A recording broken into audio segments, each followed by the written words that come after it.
Why do you think it's important to move towards things that scare you? Because on the other side of that is your growth. On the other side of that is strength. Even in going through pain, like I look at pain as a positive thing. I'm not talking about putting yourself through pain on purpose, but it's just like working out. You know, the only way you're gonna get strength in your life is if you go through that hard moment, that tough moment. I wouldn't have a story if it wasn't for the sucky times in my life.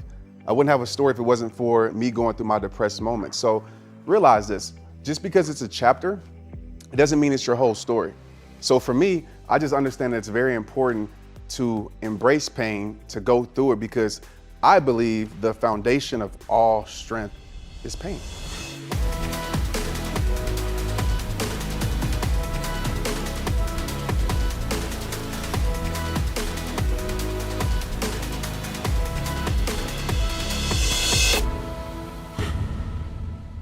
Thanks for tuning into this episode of Impact Theory, sponsored by our friends at Skillshare. Enjoy the episode. Hey everybody, welcome to Impact Theory. Today's guest is a former NFL wide receiver and one of the biggest social influencers on the planet. He has roughly 10 million followers on Facebook alone, gets hundreds of thousands of shares per post, has a cumulative social reach of nearly 100 million people, and he's generated more than 1 billion views worldwide. He's considered by many to be one of the most impactful speakers of his entire generation, and as a result, he's been invited to bring his unique blend of motivation, wisdom, and performance art to stages from the US to Fiji to South Africa and just about everywhere in between. A powerful orator with a honed gift for spoken word, he's able to get through to a lot of people that otherwise feel alienated from the very idea of self-help. With a raw, no-holds-barred approach that absolutely drips with authenticity, he draws people in and gets them to take responsibility for themselves and begin taking the concrete steps that will help them actually improve their lives. So please, help me in welcoming the founder and president of the nonprofit organization Rehab Time, the author of The Greatest You, and the only man I know that can make poetry sound cool as hell, Trent Shelton. Hey man, thank you, Tom. Good to see you, man. Man, me too. Welcome. Man, thanks for having me. This is great. Man, you got people out here in force for you today, dude. Man, it's cool. Love, man. I appreciate it. No question. Getting to know you has been really, really cool. The first time we met, you were really quiet. You definitely made good on the notion that you're secretly an introvert. So I can actually vouch for people. Yeah, for sure. That is true. You're not somebody who needs the spotlight, but you've done an extraordinary job of impacting people's lives. And the whole notion that you have of your perspective can be your prison, I find really interesting. And I think a lot of people would have leaned into this, well, I'm an NFL guy, I'm introverted, I'm never gonna get up on stage, it's never gonna be my shtick. How did you come to be the person that we all know today? Well, with me being an introvert, it doesn't mean I'm shy. You know, I always like to tell people, like, I think one of my greatest abilities, and I think one of the greatest abilities of people is being a listener. And so I'm always observing, I'm always listening, I'm always looking out for new ideas. So when I'm quiet, I'm usually thinking, And my grandma told me this a long time ago, and I'll never forget it, bless her soul. She said, when you speak, make sure your words count and people will listen. And so I just try to make my words count when I speak. And I never wanted to be a speaker, man. It wasn't like I grew up, was like, that's my goal, I want to be a speaker, Nah, it wasn't that. It was, we can get into this story, but it was me losing my NFL career and kind of getting forced into a stage that I didn't want to do it, but my friend forced me in. I found my power in that moment. It was like, dang, this is what I was created to do. Like, I really knew it. You know that feeling? And ever since then, man, it's been history. Now, the first time that you spoke was in front of 5,000 people. The first big one. And that's pretty crazy. Like, walk me through, if you're not, because you've said that was your biggest fear, getting up and speaking for sure to people. So how did you get to the point where you could walk on stage like that? I've done a lot of speaking. 5,000 is a big fucking number. Like, that's not for play. And it was kids too. So that's even worse, man. Because I'm like, I know teenagers, I know how I was when I was a teenager. I'm like, So my friend, his name is Jonathan Evans, and he reached out to me and he talked me into it, man. And I was like, he used the notion of, are you scared, this whole process? And I was like, it's just 5 minutes. And when you first start speaking, 5 minutes seems like 5 hours. So I said, you know what? Let me do it. I said, I can go up there, talk about sports. They'll think it's cool, and I'll get off the stage. So that whole night before, like I prepared it like it was literally a rap verse. I knew everything. I was like, I'm gonna hit him right here. I got it memorized. I am good. So I get to the event and I'm backstage and Jonathan comes up to me. He's like, are you scared? And I was like, yeah, bro, I'm really scared right now. He was like, man, don't worry about it, man. They'll love you. They'll love you. He's like, plus you have your tattoos out. They'll just relate to you. I think you're a rapper anyway. So I get on stage and I remember looking out and 5,000 kids were looking at me and gave me that look. And my eyes was like, what is this guy about to talk about? And I literally grabbed the microphone and I went blank. I forgot everything I prepared, stage fright. And in that moment, I remember telling myself this, you got a choice right now. Either you can fold or you can step up. Either you can sink or you can swim. And I just said, go from the heart. And it connected with those kids like I've never seen before. Those kids were quiet, their eyes were big. After I got off the stage, they were asking me all these questions about life. I'm like, I don't know everything, like what? And in that moment, I was actually supposed to go to New Orleans the next day for an arena football. I signed with him and I said, you know what, I'm not doing it. And I called the coach and the coach, he like literally hung up in my face. He's like, what are you gonna do? I was like, I'm gonna be a speaker at rehab time. He was like, what's that? And I was like, just gonna be a speaker, man. He hung up quick. It's like, good luck, and he hung up. And then I called my friends and my mom, and those conversations didn't go like I thought they would go. You know, it wasn't, my mom, she was supportive, but she was worried out of protection. And that's when rehab time started. I didn't have any followers, and I walked into my purpose like that's really stepping out on faith and fear, and I did it. There's so much there I want to talk about. I want to go back, though, to something you said that I never picked up on in your story before. You said that he came at me, your friend who got you to speak, he came at me saying, like, is this a fear thing? Was he, like, poking you about it? Like, oh, man, come on, you can't be afraid of this? Or yeah, he was using that, like the man thing, right? Are you scared? And I was like, no, I'm not scared. And he just kept on, like, coming at me. And Jonathan, he's the type of guy that it's hard for you to say no to. Like, he's just a guy to get you to do things in a positive way. And yeah, he used that against me. He's like, man, I know you, like, if you was to rap, you wouldn't be scared. Playing football, you're not scared. Like, this is to impact kids. Like, why are you so scared? And I was like, I'm not scared. I just don't want to do it. You know, I want to play football. I'm not a speaker. That's not my gift. He was like, I think you'll surprise yourself. And literally, him pushing me on that stage changed my life forever. It's incredible. I love that he came after you like that. And I don't know how you feel about that. The using tactics like that, to me, I'm all for. I use them on myself for sure. Like when I don't want to do something, I'll push myself to toughen up, man up, like, you know, whatever language people use. But that's for sure what I tell myself. Do you use those kind of techniques on yourself? How do you feel about? Big time. I call them leverage questions. And I gain leverage on myself all the time. Even when I'm speaking backstage, I always tell people as a speaker, I think if you're nervous, if you're scared, you're too into yourself. You're worried about you. You're worried about how you're going to sound. And as a speaker, your job is to be a servant. Your job is to go out there and serve them. Stop worrying about how you look, how you sound, and get more into serving. And so I would tell myself, like, you're being selfish right now. And I was like, I don't want to be selfish, you know? And so even when I'm scared or I have fear, I'll go to the point where my kids, like, I'll go there. Like, my kids depend on you. Like, I was actually running today by Runyon Canyon. And I was like, if I quit on here, I'm quitting on my kids.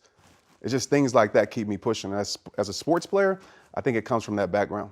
Yeah, leverage questions. I like that. Yeah, leverage questions. Why do you think it's important to move towards things that scare you? Because on the other side of that is your growth. On the other side of that is strength. Even in going through pain, like, I look at pain as a positive thing. I'm not talking about putting yourself through pain on purpose, but it's just like working out. You know, the only way you're going to get strength in your life is if you go through that hard moment, that tough moment. I wouldn't have a story if it wasn't for the sucky times in my life. I wouldn't have a story if it wasn't for me going through my depressed moments. So realize this, just because it's a chapter, it doesn't mean it's your whole story. So for me, I just understand that it's very important to embrace pain, to go through it, because I believe the foundation of all strength is pain.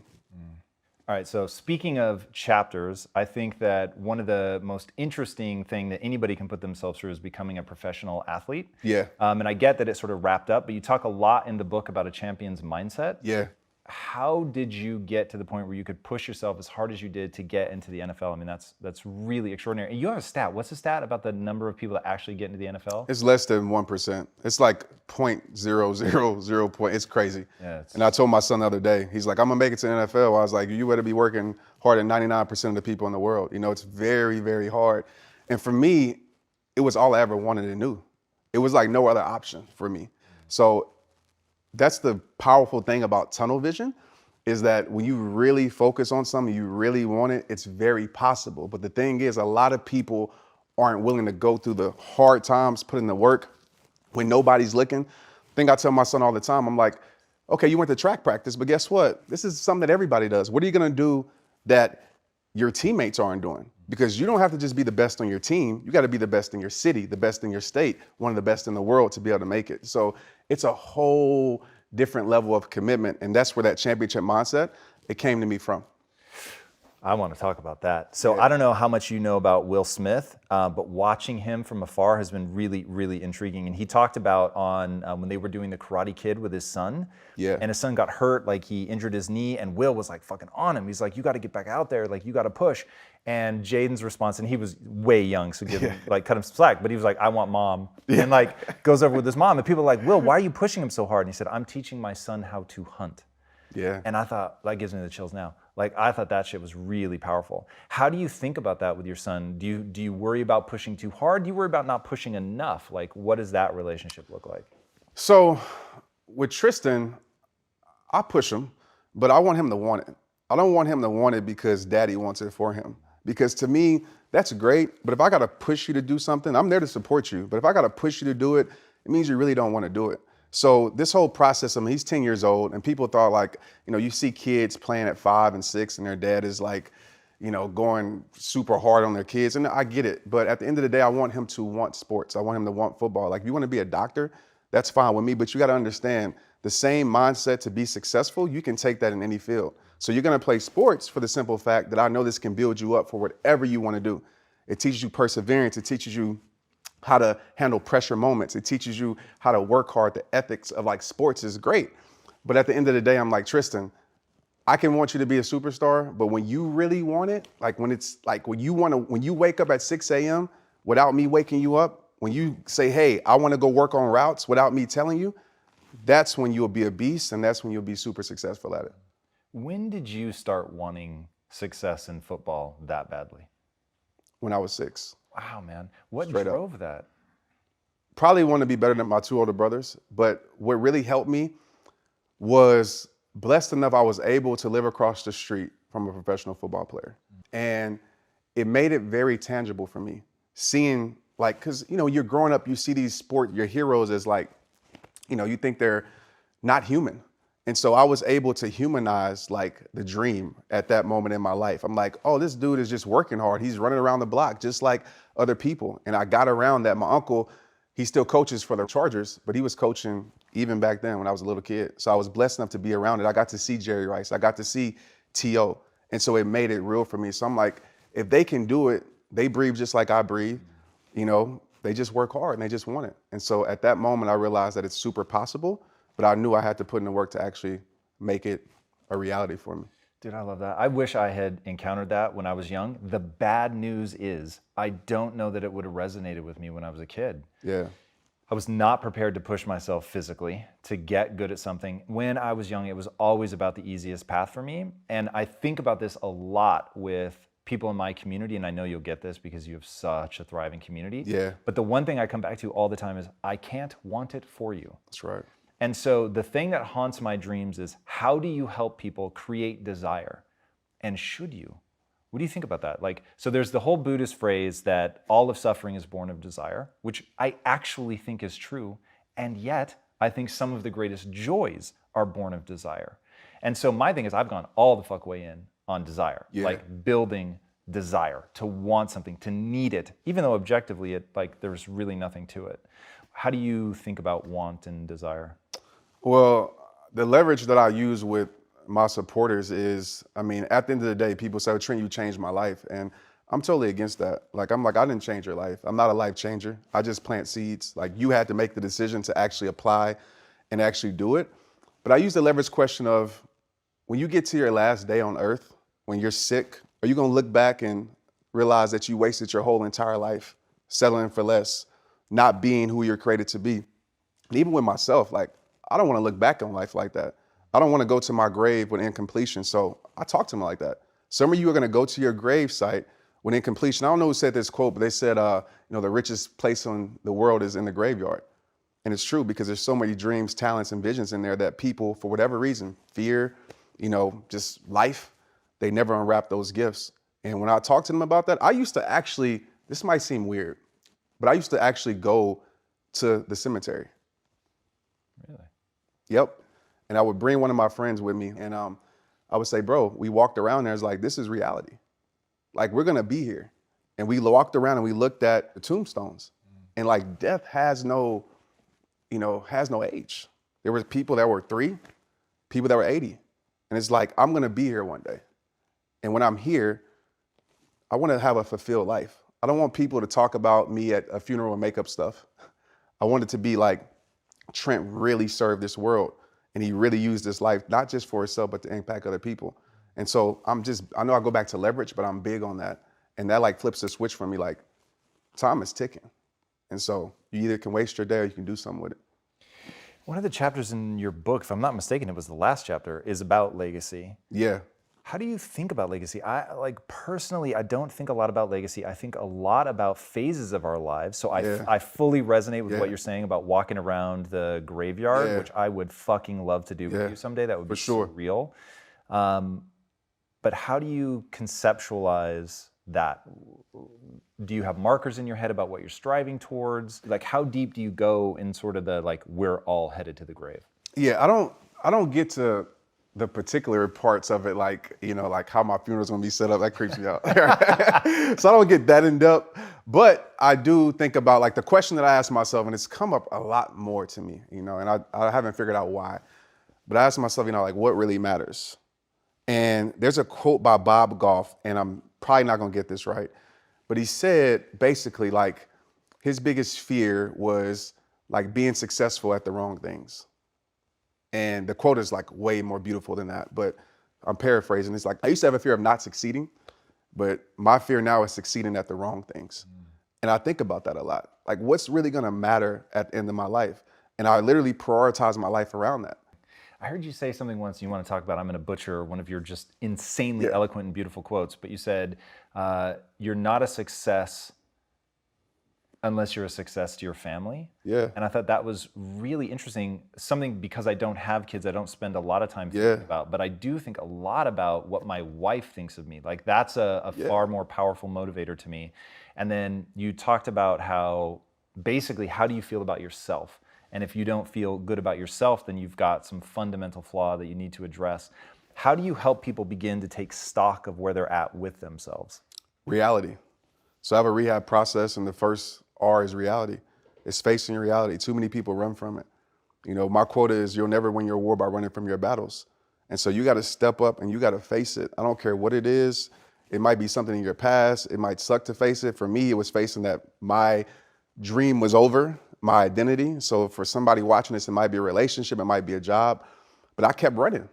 And the thing about it, like, you can run all you want, but reality is going to be right there when you stop, and it's going to chase you. Or even if it doesn't chase you, it's going to be right there. You have to face it. So I really let people know that acknowledgement is power. People think if I acknowledge that I'm hurt or I need help is the most powerful thing that you can say. And I realized that in my life, because immediately you have people that are going to help you and grow your life. Exposing yourself, like in a positive way, obviously, but expose yourself. We think that we always have to be so sheltered, that we have to be so strong, especially with the social media world. It's like, oh, I have to have everything together. That's like a silent depression that's gonna happen. When you suppress things like that, when you smile for the camera but die behind the scenes, which I did so well for so long in my life, you're never gonna fool the person that you see in the mirror every single day. So I've gotten really comfortable with saying, I suck at this. I need help. And literally, in my business life, in my personal life, in the last year, it's been the greatest year of my life, just by asking for help and exposing my weaknesses in certain areas. Yeah, it's interesting. Your obsession with authenticity, with being really who you are at all times, I think is really cool to see you get the kind of community that you've gotten around that, being vulnerable and opening yourself up. But what I find really interesting is you're also the flip side of the coin. So as you were talking, I was like, he's absolutely right. But the reason that I'm willing to listen to you about it is because you're also driven. You're trying to improve yourself. You are trying to be great. You are trying to be strong and tough.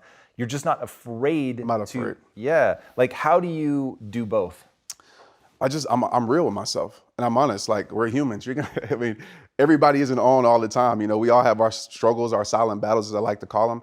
And instead of ignoring those silent battles, I let them out. But yes, I am a person that will tell you, make the world respect your greatness. I'm very firm on that. I'm a person that believes in myself. I'm a person that wants you, because I believe that's contagious. Like, even with social media, I feel like that's what really grew my platform, is people looked at my life, not because of my knowledge or whatever. It's like, Trent really believes this. Like, he really does. He really lives it. He doesn't just talk it or type it. He lives it. And that's a big thing for me. You know, I can tell people a secret, right? Be transparent, like in a real way, because that creates connection. Now it's like, I can relate to that person. You know, growing up in the church, I'm gonna be real with you, Tom. Like, I would watch pastors and preachers and I would be like, I could never be them. Because it was always perfection. I was like, I could never be them. So I just chose a different lifestyle. But now when I see people like say, you know what, I struggle with this. I struggle with addiction. Doesn't mean you're not awesome because you have addictions. Everybody has addictions. Everybody has battles. Some people just hide theirs better. So I relate more to that, because now it becomes attainable. Now you become relatable to me, and I can be like, wow, like I can still go through this. There's nothing wrong with me. I'm a human. I'm gonna have my insecurities, my flaws, and I can actually grow from it. So I think we need more examples of the world of that. And that's what I just try to give people as much as I can. You have a great way of like packaging things up in these really memorable phrases. One that you said earlier that I want to get back to is, you said a lot of people never unwrap their gift. Yeah. And that really hit me. Yeah. What does that look like? Like, how does one unwrap their gift? Yeah, it's a process. It's the process of, I think, facing fear. I mean, we can talk about fear because facing fear is super important. And we can talk about like my process with that, I think, in order to unwrap your gift. So I'm not gonna go into my skydive story, that'll take forever. But I realized like what fear is, right? And for me, fear is creating a known result, right? From a situation you haven't experienced yet. And so when I used to go back to football, when I would be scared to go out there and perform, I'd be like, you know what? I'm gonna drop the ball. I'm gonna miss a pass and the whole crowd of 80,000 people is gonna be like, ah. So I'm scared now. Stage, when I'm on stage before I was speaking, what do you think I was thinking? I'm gonna freeze up again. Nobody's gonna care. All of these things, I realized that I was creating a result before I ever experienced it. And so I said, if that's the case, I need to create something better on the other side of that door, something more empowering that's gonna force me to actually go through the door. So now when I speak, I say, you know what? I'm gonna impact at least one life. So go out there and do it. You know, when it comes to my skydiving, of course that thing was, the parachute's not gonna open, you're gonna die. Of course you're not gonna jump out of a plane. But I immediately changed that to, this is gonna be the most incredible thing, and also leverage where now I can use this in every area of my life because I conquered my biggest fear. So people out there that are going through fearful moments, it's kind of like this. You will never step into the ring if you're already telling yourself that you're gonna lose before the fight. You'll never do that. Like, why would you, right? So tell yourself you're gonna win. Even if you get knocked down, guess what? You're never knocked out in life until you actually tap out until your last day. So figure out that leverage point with your fear, what's gonna help you walk through the door, and then you have to just give it to the world. I never knew speaking was my gift until I actually went out there and failed, actually went out there and embarrassed myself. And I realized like, wow, this is what I was created to do. And I knew that because I like to put it like this, and I hope they get it that's watching this, but I've never had so much like peace in the midst of like fear. Never had so much confidence in the midst of like my weakness in that moment. And so when it comes to gifts, think about it like this. Like when someone gives you a physical gift, like Christmas and your birthday, what do? You unwrap it, you show it to the world, you put it on Instagram.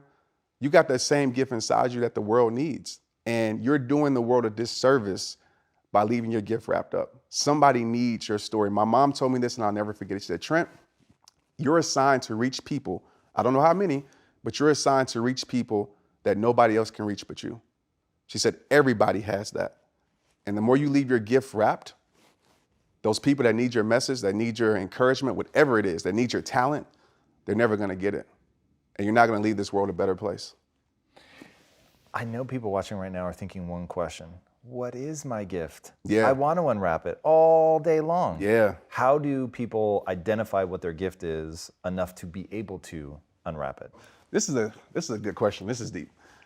So can we talk about purpose for a minute? Please. And go into this? So this is my way of purpose. And I've never heard nobody talk about this. And some people might be like, that's not right. But everybody tells you to find your purpose, right? And I'm just like, where? Like, who has your purpose? Like, the world? Doubt the world has your purpose. The world might have your validation of who you are. They might be like, oh, you're great at this. And so they give you that validation. I talk about this in the book. I believe, and I realized this like last year, and I actually wrote this chapter. I went back and I changed it all because I'm telling people to search for purpose. I believe you are purpose. I believe you are purpose. You're created for a purpose. Like, we know the statistics, it's like a 0% chance of you being you. You are that. So when you operate from there, it gives you that confidence that I am that. It's not something I've searched for. You can take your life wherever you want to take it. What you're looking for is placement, right? It's like, so for me, rehab time is not my purpose. It's my placement. Interesting. I can take Trent to down the street and go impact lives because I am purpose, right? Football, my mom was right back then, I could use that platform to be who I am. So you can take your life anywhere. And I want people to know that, because some people think when you lose a dream or you lose something that it's over. But you didn't lose who you are. You lost that thing, that placement, right? So that's what I think about purpose. And I would tell people, like, understand what your magnet is. And when it comes to that, ask people. And so when I look back over my life, ever since I was 5 years old, people have been telling me I had this gift. But I was so focused on what I wanted to do that I couldn't even hear that. Yeah, that's really interesting to me, the notion of the difference between what you want and where you thrive. That's definitely using my words, not yours, but Yeah. That whole dynamic is interesting. Another thing that you've said that I'm really drawn to is, I think you were talking at one point and you said, hey, if you've got like a garbage part of your personality, don't pretend that it's not there. Don't pretend it doesn't need to be improved. Like, address that, make the change. Yeah. And that, like, it's that realism of, you've got like the painting the picture of the dream and the gift and you are purpose and all that, but also recognize that you may have these really dysfunctional parts of your personality. How can people address a dysfunctional part of their personality? Yeah, I think you just have to face it and deal with it. Like, I think it's just too hard to suppress it. It's too hard to ignore it. And so you have to be honest with yourself and truthful with yourself. And I think a lot of times what it is for me, I was expecting things from people that I wasn't giving to people. And so that's very, very selfish, So I had to look at myself and say, you know what, this part of my personality needs to be changed. It needs to be fixed. So it's that reality that you have to have with yourself, and that truthfulness, and not knowing that it doesn't make you weak by admitting these things. It doesn't make you less by admitting these things. And I'll bring it back to social media, because just this generation, it's the filter life. Like, even in real life, like, everybody wants to put up this filter and they think that's their superpower. But your superpower is literally just being real. And that's where you grow at. Like, you have to acknowledge that I need help in this area. I have faults, I have flaws right here. Let me fix these things. And that's gonna make you more of a superhuman. You just mentioned suppression. You've talked about how suppression leads to depression. Yeah. Talk to me about that. Why does that happen and why does it matter? It matters a lot. Just to for me to get to that point of understanding that, one of my best friends committed suicide, and that changed my life. Like, when we talk about going to the graveyard, it was right after that time when I started to think about life and what's going on. And I realized that he was suppressing so many things. He didn't have an outlet. And I mean, if we take from a physical standpoint, I mean, if you keep suppressing something, what's gonna happen? It's gonna explode at one point. And so what you don't face are things that, you don't fix. And so for me, it's about letting it out. A lot of my videos, people don't realize, like, therapy is not a weakness, especially for men. Like, go to therapy, have somebody you can talk to, have a brotherhood, a manhood, have somebody you can, same thing with women. You gotta have your clique of people where you can have open dialogue without being judged, to be able to let these emotions out. Because if you don't deal with your pain will definitely deal with you. It will. And I've been there before. I've been, like I said, the person that would say I'm okay when I'm not okay. When I would sit in my mom's room, my mom would say, Trent, are you good? Yeah, I'm good. When I wasn't good at all. And I got to those moments where I don't know if it was suicidal thoughts, but I didn't care about living. If something happened to me, might be better off because my life is over. That's the way I felt. And so I had to let those things out. And my way at that time was music. With your mindset, how are you dealing with your mom's cancer? Yeah, it's hard. It's very hard. My mom had cancer, and what made it hard was she beat stage 4 liver and breast, and I'm with her at her last treatment. She rings the bell. She's like, Trent, I don't feel, and it's on my Instagram, like where she rings the bell, she says, Trent, something don't feel right. I'm like, Mom, you're all right. You just sing your mind. She goes to the doctor that maybe 2 days later, and they find out after tests that she has brain cancer. So at that moment, I'm like, it's not fair, And I started questioning my faith, and I had to do like a deep search and a deep dive of, understanding and finding a perspective. My perspective was my prison at that point. And what really helped my perspective, and I wish it wouldn't have helped, but it did. My best friend's mother died in her sleep, didn't have anything. And so I told my mom, I was like, Mom, as much as this sucks, you're still here. You having to go through treatments means you're still alive. That pain means you're still alive. And that's the perspective that I'm taking with it now. Like, there's people who wish they could have this pain. There's people who wish they could, be alive to even feel cancer. And she's progressing with it though. And it's hard, man. I tell people all the time, I don't know the exact words to even tell people how I'm dealing with it. I'm just trying my best to be strong for her and try to see the beauty in it. Wow, that's interesting. I did not expect you to say that. How do you see the beauty in cancer, in anything like that? Well, it's for me seeing that she still has an opportunity to overcome it. And I think, it's that power of perspective in that, and saying, you know what, her life might not be how she wants it to be, but at least she has life. And that's how I look at my life at times. And everybody should look at their life. Yeah, life might not be adding up to what you want it to add up to, but at least you have every single day is a new beginning. Every day is a new beginning. And certain days aren't gonna look like you want them to look, but at least you have another chance. Like I tell this stat all the time, 150,000 people die every day. That's 55 million people a year. If you're looking for a blessing, put your hand over your heart, realize that's your blessing. You have another opportunity at life. And that's why I'm so intrigued, and this is like geeky probably, but I'm so intrigued with sunrises and sunsets. A sunrise lets me know that I have another day, and a sunset means I made it through another day. And so I love sunrises and sunsets, and I thank God for it. It's really interesting. You just hit me with that, because today in particular, I had so much to do, self-created. I don't ever have to work again if I don't want to. But I had so much that I had allowed to be on my plate that the sunrise was almost frustrating for me, because it meant that time was going by. Mm-hmm. And I just wanted it to stay dark, and I wanted to have more time to work and get something done. As you were saying that, I was like, fuck, man, that's a really powerful perspective shift, to like one simple difference of framing of like, wow, I'm here. I have the opportunity to have a lot on my plate and to dig through it. That's and it was a point. Like, that's funny you said a lot on your plate. I don't know what rapper is. I think it's Lil Wayne. I think he says like, a lot on my plate is not my favorite dish. He said that, and I think it's a genius line, because I'm like, that is true, because there are times like, because I go through these moments, like I'm flying everywhere and I'm just like, gosh, I gotta fly here. Like, my book is like, this is crazy. And I caught myself, I'm like, bro, like, do you realize the life that you have right now? There will be times like you dreamed of this. Even, of course, I thought it would be football, but like, you dreamed of this. You didn't have nothing on your plate, and you would pray to have anything on it. So don't get, of course, I don't want to overwhelm myself with stuff, but don't complain when you have too much on your plate, because there's people that have nothing on it.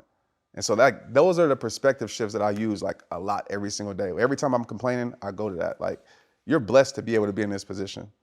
Like, you wanted this. This was your dream, So. For sure. You talked about mental health earlier. Yeah. Like, so, okay, you hike for your own mental health. What are other things? You work out like a demon. Yeah. Is that a mental health for sure thing for you? For sure. So walk us through, what are the things you do to really take care of yourself? So I guess to put in a framework, it might seem corny, but I call it the 4A's. And it's simple. I mean, of course, there's science behind it with the brain and oxytocin and dopamine, all these things that were released. But so I started with appreciation for me, like appreciation. So for me, that is whatever it is that day. Appreciation for life, my breath, my kids, whatever, roof over my head, all of those things. I thank God for it. The second thing that I do, and I do these, I try to do them every morning. When I don't do them, I can definitely feel a difference. The second thing is affection. You know, I give my wife, I take my son to school every day, give him a hug, give my daughter, if she's awake, a hug. Because I always say a hug a day keeps depression away. Hugs really help you, like there's science behind it. And then the third thing is accomplishment. So I always set up one win for me, whatever that is. That could be, it's funny, I used to have a basketball goal. I don't know if you heard this story, but I had a basketball goal outside. We got rid of it, but I would put it like on 7 foot because I was like, I can dunk 10, but I was like, it's early in the morning. Like, I can't jump that high early in the morning. I would dunk it. Because you ever dunked the goal, a ball before? On a very low hoop. But how did it make you feel? Yeah, good. Right? It makes you feel like good and powerful, So I would dunk it to start my day. Start my day off with power. And we got rid of the goal, so I can't do that no more. But that would be my win. I always have some type of win, whether it's writing in the journal. And then the fourth thing is activity, which is me working out, me training. So before 12 p.m. for me is me being selfish and self-care. Like my family knows, everybody knows, before 12 p.m., don't hit up Trent unless you really need to. Dude, starting with power, that's really rad. Should, yeah. Talk to me about why that. One, I think it's so cool that you know yourself well enough to know that lowering the hoop to 7 foot and dunking the shit out of it is like gonna actually make you feel some kind of way. Because, dude, I'm the same way. Like whether it's putting on music or doing something like that, where it's like, yeah, I still feel rad. Like even though objectively, like Kobe be laughing his ass off, like it's still there's something to it. What's the usefulness of that? Well, I just believe in these words. How you start your day will influence your day. So if you roll over and, of course, grab your phone like most people do, I do sometimes, and I feel the effects of that because now I'm living a responsive life. Now I'm not controlling life, right? Now life is taking me where life wants to take me, and sometimes that place isn't beautiful. I've learned by being around incredible people, they're very intentional with their day and how they start their day. They lead life. They tell life where life is gonna go. So if life gives you stress and you're responsive, you're probably gonna have a stressful day. But if you're intentional, if life gives you stress, you kind of have a armor already in place to like, okay, I'm bulletproof to that right now. I'm gonna keep on pushing and keep on pressing. So how you start your day will influence your day. Those are words that I wake up to every single day in my head. It's like start your day off with power so you can operate throughout this day with power. And it usually works out in my favor. I love that. Yeah, I think it will work out for anyone who tries it. Yeah. The Greatest You. Yeah. Tell people where they can find it. Yeah, The Greatest You, you can go to thegreatestyoubook.com. Of course, my website, TrentShelton.com, and all my social media at Trent Shelton. So anywhere that sells books has it. Yeah, the book is fire. Appreciate it, man. Socials are insanity. And the book, I think, is just another way to consolidate all that and give it to people. Yeah. So people like your socials, they're going to love the book. Thank you. Really did a great job with that. All right. What's the impact that you want to have on the world?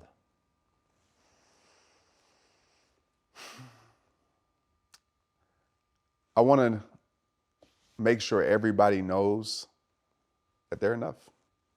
No matter what they go through, what they've been through, that they are enough. The number one cause for anything is people not knowing that they're enough. They feel like they're not enough.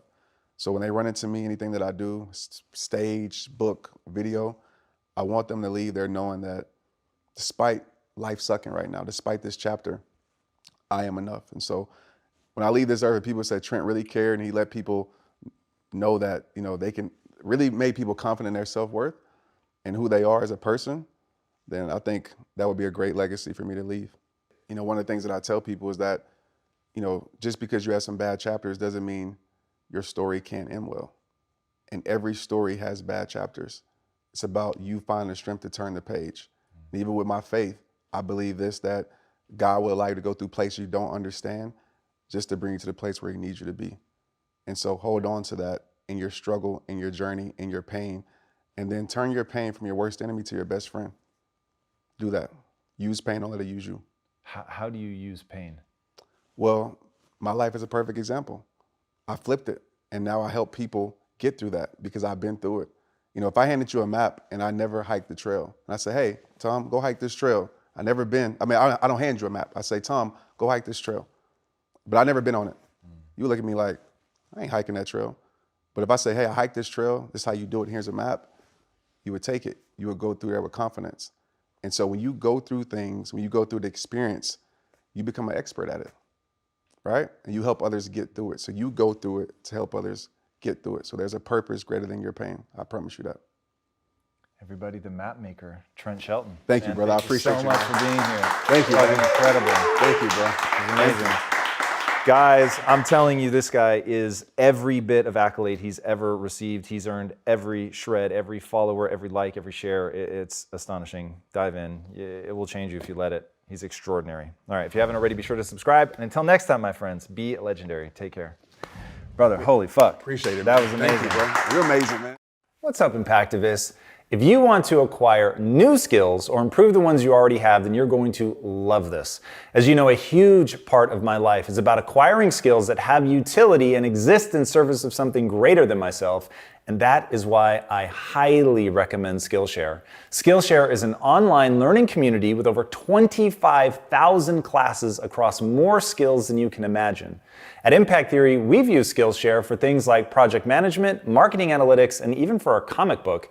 And today, Skillshare is giving the first 500 people who click on the link in the description 2 free months to their entire library of courses. That's 60 days access to literally thousands of courses on whatever topics you choose for no money at all. You just have to click on the link in the description below and join the classes that work for you. And you will be in very good company as one of 7 million people on Skillshare. And should you decide to stick around beyond your free trial, an annual subscription to Skillshare is less than $10 a month. That's nothing for a skill that could very well change your life. So go ahead and click on the link in the description below to start acquiring those skills today. And until next time, my friends, be legendary. Take care. If you want something, if you have a passion in your heart, fire in your belly, it's gonna be you. It's gonna be you getting up early. It's gonna be you staying up late. It's gonna be you running the miles and going to the gym and eating the kale and doing all the crap that you don't, it's only gonna be you.